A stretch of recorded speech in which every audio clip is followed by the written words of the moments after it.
یعنی کتنی بڑی فضیلت بیان فرمائی. فرمایا جو علم کا ایک باب سیکھتا ہے 1000 رکعت نفل سے افضل ہے. توبہ ہے بھائی, آپ کبھی چھالیا کبھی موبائل یوز کر رہے ہیں؟ ہاں تو پیٹرول پمپ تھوڑی ہے کہ جہاں موبائل استعمال کرنا منع ہے. اپنے جسم کی گرمائش سے اس پانی کے لوٹے کو وہ گرم کرتے تھے. بھائی بہت ہی زیادہ تم ڈھیٹ اور بہت ہی بدتمیز انسان ہو. اس وقت کے استاد بھی تو کتنے عظیم ہوتے تھے, اور آج کل کے دیکھ رہے ہیں آپ.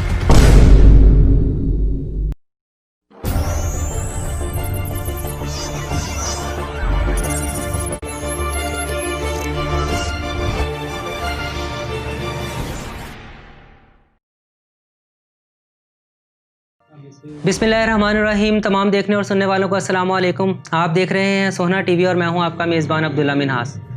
ناظرین, پروگرام شروع کرنے سے پہلے آپ سے ایک چھوٹی سی گزارش ہے کہ آپ نے اب تک اگر ہمارا چینل سبسکرائب نہیں کیا تو برائے مہربانی سے سبسکرائب کریں اور بیل آئیکن کو کلک کریں تاکہ ہماری ہر نئی آنے والی ویڈیو آپ تک بر وقت پہنچ سکے.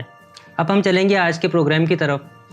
ناظرین, استاد انسان کو علم سکھاتا ہے اور اسے صحیح معنوں میں انسان بناتا ہے. یہی استاد اگر ہنر سکھائے تو انسان کو قابل شخصیت بناتا ہے. استاد کی دی ہوئی تعلیم شعور پیدا کرتی ہے. یہی وجہ ہے کہ استاد کا رتبہ اتنا عظیم ہے کہ اسے والدین کے برابر مانا جاتا ہے. مگر افسوس یہ ہے کہ گزرتے وقت کے ساتھ ساتھ استاد کی قدر, اس کی اہمیت اور اس کی عزت میں بے حد کمی آتی جا رہی ہے. صرف یہی نہیں کہ پہلے جیسے لائق شاگرد نہیں رہے, بلکہ اب پہلے جیسے مخلص, نایاب اور بہت قابل اساتذہ بہت کم دیکھنے کو ملتے ہیں. آج اسی موقع کی مناسبت سے ہم نے اپنے پروگرام میں مدعو کیا ہے ایک استاد اور ساتھ ہی ان کے ایک نالائق اسٹوڈنٹ کو. ہیں, آپ کو کس نے کہا کہ میں نالائق ہوں؟ یا ان کو بتاؤ میں کتنا لائق اسٹوڈنٹ ہوں. یہ کون سا طریقہ ہے بات کرنے کا استاد سے اس طرح؟ یہ آپ سے سر اسی طریقے کیا سے ہو بات گیا ان کو؟ کرنی ہے؟ سر یہ تو کچھ بھی نہیں ہے. یہ موصوف مجھے میسج کر کے بول رہے ہوتے ہیں جانی کل اسکول آؤ گے یا نہیں.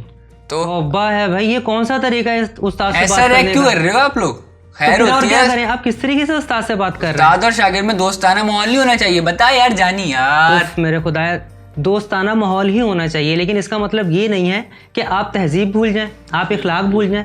اخلاق اور تمیز کے دائرے میں رہتے ہوئے دوستانہ ماحول قائم کرنا چاہیے. پھر کیا یہ جو آپ ماحول کریٹ کر رہے ہیں یہ دوستانہ نہیں بلکہ یہ بدتمیزانہ ماحول ہے. ناظرین, یہ جو آپ نے ماحول ابھی دیکھا اور کس طریقے سے آج کل جو اسٹوڈنٹ ہیں اپنے استادوں سے بات کرتے ہیں, اس کی ایک بڑی خاص وجہ ہے.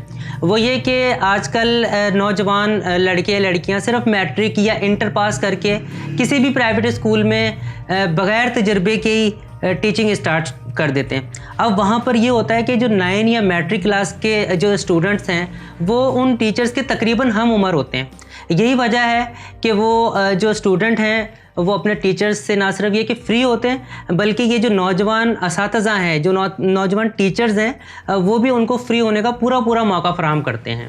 سر آج سے صرف 2 دہائیاں پیچھے چلے جاتے ہیں تو وہ کچی مٹی کی زمین جس کے اوپر ایک سادہ سا کپڑا یا بورا بچھا کر بیٹھنا اور اس میں پھر درخت کی چھاؤں اور استاد کے قدموں میں بیٹھ کر پڑھنے کا جو لطف ہے, وہ آج اس موقع پر آپ کو ان خوبصورت لمحوں کا احساس تو ہوا ہوگا. ہاں عبداللہ, آپ نے صحیح کہا. واقعی وہ زمانہ بہت یاد آتا ہے کہ پھٹیاں ہوتی تھی لکھنے کے لیے, درخت کے سایوں کے نیچے بیٹھنا, صحیح, اور استاد کا جو ہے وہ گیلی لکڑی سے سب کی پٹائی لگانا, اور وہ بچوں کا جو ہے نا وہ ایک دوسرے کے پیچھے چھپنا, وہ سب یاد آتا ہے. اور وہ سادہ لوگ تھے, اور استاد جو ہے وہ تعلیم کے ساتھ ساتھ تربیت بھی بہت عمدہ کرتے تھے. بالکل ایسا. ایک ایسی چیز تھی کہ جس کو سیکھنے کا موقع ملتا تھا کہ سچ کیا ہے, صحیح, جھوٹ کیا ہے, معاف کرنا کیا ہے. تو وہ لوگ اپنے عمل سے یہ تعلیم دیتے تھے. تو واقعی وہ بڑے عمدہ اور سادہ ماحول تھا, بڑا اچھا لگتا تھا. سلیٹ پہ جو ہے نا وہ لکھنا چاک سے, بالکل, اور وہ لکڑی کی تختی کے اوپر جو ہے وہ گاچنی کے اوپر جو ہے نا اس سے لیپی کرنی اس کی, اور اس پہ وہ پرانے قلم دوات ہوتے تھے, سیاہی ڈال کے اس سے قلم سے لکھنا. تو وہ رائٹنگ بھی اس وقت زمانے میں بہت خوب ہوتی تھی. اور مجھے یاد ہے بچپن میں جو ہے نا وہ جو 2 دہائیاں ابھی تو آپ بات کر رہے ہیں, ہمارا تو 4 دہائیاں پہلے کی باتیں ہیں. یہی وجہ کہ اس وقت کے جو 5 کلاسیں پڑھے ہوئے ہیں نا وہ آج کے جو BA کیے ہوئے ان سے بہتر ان کا جو ہے نا وہ مورال ہے تعلیم کے لحاظ سے. ابھی جو ہے میٹرک کیا ہوا, FA کیا ہوا, BA ہوا لڑکا ہے نا, اس سے پوچھو نا کوئی ریاضی کا کوئی حساب پوچھ لو تو وہ کیلکولیٹر لے کے بیٹھ جاتا ہے. تو اب پرانے لوگ جن لوگوں نے اس پہ پڑھا ہے ان سے آپ بھی بات کریں آپ تو وہ سیکنڈوں میں آپ کو ہر چیز کا حساب کر کے بتا دیتے ہیں. تو یہ فرق تھا اس تعلیم میں اور اس تعلیم میں. اور اس میں یہ بھی ایک بڑا واضح فرق ہے سر کہ پہلے محلوں جیسے اسکول نہیں ہوا کرتے تھے، لیکن زمین پہ بیٹھ کے بھی آپ کو علم مل جاتا تھا، استاد کی خدمت کے بدلے آپ کو تربیت اچھی مل جاتی تھی. لیکن اب جو وقت ہے، اب جو یہ زمانہ ہے، یہاں تو آپ کے سامنے ہے، یعنی لاکھوں ہزاروں فیسیں بھی دیں اور اس کے بعد بھی صرف وہ علم ہمارے بچوں کو میسر آتا ہے جس کے اندر تہذیب یا اخلاقیات یا تربیت کی رمق بھی اس کے اندر شامل نہیں ہوتی ہے. ایسے ہی بھی بات یہ ہے کہ ہم مسلمان ہیں اور بحیثیت مسلمان ہمارے لیے نبی صلی اللہ علیہ وسلم کی ذات اسوہ حسنہ ہے، نمونہ ہے. بالکل ایسا. تو ہمارے نبی صلی اللہ علیہ وسلم نے فرمایا کہ آپ صلی اللہ علیہ وسلم مسجد نبوی میں تشریف لے گئے اور مسجد نبوی میں مختلف حلقے لگے ہوئے تھے. تو آپ ایک حلقے میں گئے جو سیکھ اور سکھا رہے تھے، تعلیم دے رہے تھے اور لے رہے تھے. تو آپ صلی اللہ علیہ وسلم نے فرمایا کہ سارے حلقے خیر کے ہیں، کوئی تلاوت کر رہا ہے، کوئی ذکر کر رہا ہے، لیکن مجھے معلم بنا کر بھیجا گیا ہے. بالکل. اور فرمایا کہ جو علم کا ایک باب سیکھتا ہے، یعنی کتنی بڑی فضیلت بیان فرمائی. فرمایا جو علم کا ایک باب سیکھتا ہے 1000 رکعت نفل سے افضل ہے. واہ. بالکل. اور اس وقت یہ تھا کہ آپ صلی اللہ علیہ وسلم نے جو تعلیم دی، پھر ان کے اسوہ پہ اگر چلیں ہم تو استاد کا احترام بھی باقی رہتا ہے اور شاگرد کا جو تربیت ہے وہ بھی باقی رہتی ہے. جب ہم اسوہ کو چھوڑیں گے تو پھر جو موجودہ دور میں جو چیزیں آپ کو نظر آ رہی ہیں، جو پہلے آپ نے دکھائی ہیں، پھر یہی ہوگا. اسی لیے سب سے پہلے جو شاگرد تھے وہ ابو بکر صدیق رضی اللہ تعالیٰ عنہ تھے. کیا بات. اور نبی کریم صلی اللہ علیہ وسلم جب ہجرت کر رہے تھے تو ابو بکر صدیق رضی اللہ عنہ ان کے ساتھ تھے. بالکل. اور ابو بکر کبھی آگے چلتے، کبھی پیچھے چلتے، کبھی دائیں چلتے، کبھی بائیں چلتے. تو آپ صلی اللہ علیہ وسلم نے فرمایا ابو بکر ایسا کیوں کرتے ہو؟ تو عرض کیا یا رسول اللہ میں کہتا ہوں اگر دائیں سے کوئی حملہ آور ہو تو میں ڈھال بن جاؤں، کوئی بائیں سے ہو تو میں آگے آ جاؤں، کوئی پیچھے سے حملہ آور ہو تو میں سامنے ہوں، کوئی آگے سے آئے تو جب شاگردوں کا یہ جذبہ تھا بالکل کہ آپ صلی اللہ علیہ وسلم کے بارے میں آتا ہے کہ جب آپ معراج پہ تشریف لے گئے تو تمام کفار کو آپ نے بتایا کہ میں نے معراج کی سیر کی ہے، جنت دیکھی ہے، دوزخ دیکھی ہے. تو سب نے جو ہے نا وہ اس پہ سوالات اٹھائے. لیکن جب ابو بکر جو شاگرد تھا خالص، ان سے جب کسی نے کہا کہ آپ کے استاد نے یہ بات کہی ہے، تو انہوں نے کہا اگر استاد نے یہ بات کہی ہے تو پھر یہی برحق ہے، یہی بالکل ٹھیک ہے، انہوں نے سچ کہا. صحیح. تو جب شاگرد ایسے ہوتے تھے تو پھر وہ صدیق کہلاتے تھے. بالکل. اب جب شاگرد ایسے ہیں تو اللہ کی پناہ ہے. صحیح. اور اس کے علاوہ سر ہمارے موجودہ دور میں بھی بہت مثالیں ملتی ہیں ایسی جس کو اگر ہم اپنے سامنے رکھیں تو اس ماحول کو دوبارہ ہم واپس لے کر آ سکتے ہیں. یہ جو ماحول اب بہت زیادہ بگڑ گیا ہے، اس میں بہت ساری مثالیں بھی ہیں ہمارے لیے استاد اور شاگرد کی. بھی بات یہ ہے عبداللہ کہ اصل چیز جو ہے وہ ادب ہے. وہ کہتے ہیں نا کہ با ادب با نصیب، بے ادب بے نصیب. بالکل.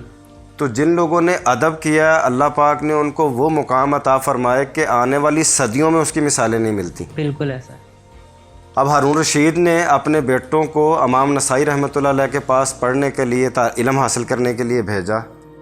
تو ایک دفعہ جو ہے وہ استاد آ رہے تھے تو دونوں بیٹے ہارون رشید کے جو ہیں وہ اس بات پہ تکرار کر رہے تھے کہ میں جوتے پیش کروں گا. تو انہوں نے ایک ایک جوتا پیش کیا. تو جو ہارون رشید کو جب پتہ چلا کہ میرے بیٹے اس معاملے میں آپس میں لڑ رہے تھے کہ میں استاد کو جوتے پیش کروں گا، تو بادشاہ نے ان کو بلایا اور امام نسائی سے پوچھا کہ یہ بتائیں کہ سب سے بڑی عزت کس کی ہے. تو انہوں نے ذرا سمجھتے ہوئے احتیاط کا پہلو استعمال کرتے ہوئے فرمایا کہ بھئی بات جو امیر المومنین ہے اسی کی سب سے بڑی عزت ہے. تو ہارون رشید نے کہا نہیں، سب سے بڑی عزت استاد کی ہے کہ جس کو بادشاہ وقت کے جو شہزادے ہیں وہ اس کو جوتے پیش کرنا فخر سمجھتے ہیں. تو اس کی بے شمار مثالیں موجود ہیں ہماری تاریخ میں کہ حضرت حسین احمد مدنی رحمۃ اللہ علیہ جب مالٹا کی جیل میں تھے تو وہاں سردیوں کے موسم میں وہ اپنے استاد کے لیے تہجد میں پانی ان کو دینے کے لیے لوٹا جو ہے وہ لے کے جیسے سجدے کی حالت میں، یعنی اپنی گود میں لے کے وہ تو جیسے بندہ سجدے میں گیا ہوا ایسے اس کو دبا کے رکھتے تھے. اپنے جسم کی گرمائش سے اس پانی کے لوٹے کو وہ گرم کرتے تھے اور تہجد میں اپنے استاد کو پیش کر دیتے تھے. تو آج اتنے سال یعنی صدیاں گزرنے کے بعد بھی ان کے نام کو جو ہے عزت و احترام سے لیا جاتا ہے. تو جب بھی با ادب سے آپ استاد کا احترام کرتے ہیں تو اللہ پاک آپ کی نسلوں کو جو ہے وہ علم سے نوازتے ہیں. اور جب بے ادبی کرتے ہیں، وہ کہا جاتا ہے نا کہ اگر آپ نے طبیب سے بے ادبی کی تو آپ صحت سے محروم رہے، اور اگر آپ نے استاد سے بے ادبی کی تو آپ علم سے محروم رہے۔ بابا جی کیا نام ہے ان کا، اشفاق احمد، وہ فرماتے ہیں میں روم میں تھا تو وہاں میری گاڑی کا چلان ہو گیا، صحیح۔ تو جب مجھے عدالت سے بلایا گیا، میں عدالت میں گیا تو میں وہ چلان بھرنے کی پوزیشن میں نہیں تھا باوجہ۔ ٹھیک۔ تو کہتے میں بڑا شرمندہ سا تھا، بڑا شرمسار تھا۔ تو انہوں نے پوچھا اچھا آپ کرتے کیا ہیں؟ تو کہتے ہیں میں نے کہا کہ میں ٹیچر ہوں۔ تو کہتے ہیں کہ جج جو ہے وہ کھڑا ہو گیا اور اس نے سب سے کہا کہ آپ بھی کھڑے ہو جائیے کیونکہ ہماری اس مجلس میں ایک استاد موجود ہے۔ تو وہ بہت ہی شرمندہ سا ہو کے جج نے کہا کہ میں بہت شرمندہ ہوں، میں بہت آپ سے معذرت چاہتا ہوں کہ لیکن یہ کہ یہ آپ سے کیونکہ ایک جرم ہوا ہے، اس کا جرمانہ تو آپ کو دینا پڑے گا، لیکن آپ استاد ہو تو ہماری قوم جو ہے اپنے استادوں کا احترام کرتی ہے، کیونکہ آپ استاد کی وجہ سے ہی ہم جج ہیں، آپ استاد کی وجہ سے ہم انجینئر ہیں، آپ استاد کی وجہ سے ہم سائنسدان ہیں۔ تو اشفاق احمد صاحب کہتے ہیں اس دن مجھے پتہ چلا کہ ان قوموں کے عروج کا کیا راز ہے۔ جی، تو آپ نے کچھ سنا کہ کس طرح کے شاگرد ہوا کرتے تھے، اور یہ ادب کا معاملہ جو استادوں کے ساتھ ہوتا ہے وہ یہ ہوتا ہے جو ابھی سر نے بتایا ہے۔ تو آپ کے پلے کچھ پڑی ہے یہ بات، اور کتنے عظیم شاگرد ہوا کرتے تھے پہلے۔ ہاں، تو اس وقت کے استاد بھی تو کتنے عظیم ہوتے تھے، اور آج کل کے دیکھ رہے ہیں آپ، پھر بدتمیزی کر رہے ہیں آپ، پھر اتنی بدتمیزی کر رہے ہیں، اور یہ کیا موبائل یوز کر رہے ہیں، استاد بیٹھا ہوا ہے، استاد کے سامنے کبھی چھالیاں کھا رہے ہیں۔ توبہ ہے بھائی، آپ کبھی چھالیاں کبھی موبائل یوز کر رہے ہیں۔ ہاں تو پیٹرول پمپ تھوڑی ہے کہ جہاں موبائل استعمال کرنا منع ہے۔ سر ویسے آپ بھی اس کے اوپر کوئی زیادہ خاص سختی نہیں کر رہے ہیں۔ سر ہم بھی کیا کریں، ہم زیادہ سختی کرتے ہیں تو ان کے ماں باپ آ جاتے ہیں، کہتے ہیں آپ نے ہمارے چاند سے بیٹے کے اوپر سختی کیوں کری۔ ہاں تو ہوں۔ اور اس کے علاوہ اس طرح کے بچے اگر گھر سے باہر ہوں نا، اسکول آئے ہوں، تو ماں باپ خوش ہو رہے ہوتے ہیں، بالکل اور ایسا ہی ہے۔ کوئی مسئلہ ہو جائے تو پھر اپنے ہی بچے کی کمپلین پر ٹیچرز کو آ کے سنا رہے ہوتے ہیں۔ پکا رہے ہیں آپ۔ اب تو اس بات کی نوبت ہی نہیں آتی ہے، اب تو یہ جو آج کل کے شاگرد ہیں وہ خود ہی فیصلہ کر لیا کرتے ہیں۔ کبھی یہ خبر سننے کو مل رہی ہوتی ہے کہ کسی کالج کے جو پروفیسر ہیں ان کو گولیاں مار دی گئیں، کسی ٹیچر کو نقصان پہنچا دیا گیا ہے، پتہ نہیں کس طرف ہماری یہ نوجوان نسل جا رہی ہے۔ بہت ہی بھائی بہت ہی زیادہ تم ڈھیٹ اور بہت ہی بدتمیز انسان ہو۔ سر اسی بدتمیزی کی وجہ سے یہ کئی سالوں سے 8 کلاس میں ہے، حالانکہ میرا ایک اسٹوڈنٹ ہے وہ کارپینٹر کا بیٹا فخر ہے مجھے، لیکن وہ ہمیشہ پوزیشن لاتا ہے۔ ہاں تو اس میں میرا قصور تھوڑی ہے، میرے ابا کا قصور ہے، وہ بھی وکالت چھوڑ کے کارپینٹر بن جائے، میں بھی پہلے نمبر پہ آ جاؤں کلاس میں۔ ناظرین، یہ تھا ہمارا آج کا پروگرام، امید ہے آپ کو پسند آیا ہوگا۔ اپنا بہت سا رکھیے گا خیال، ہمیں دیجیے اجازت، اللہ حافظ۔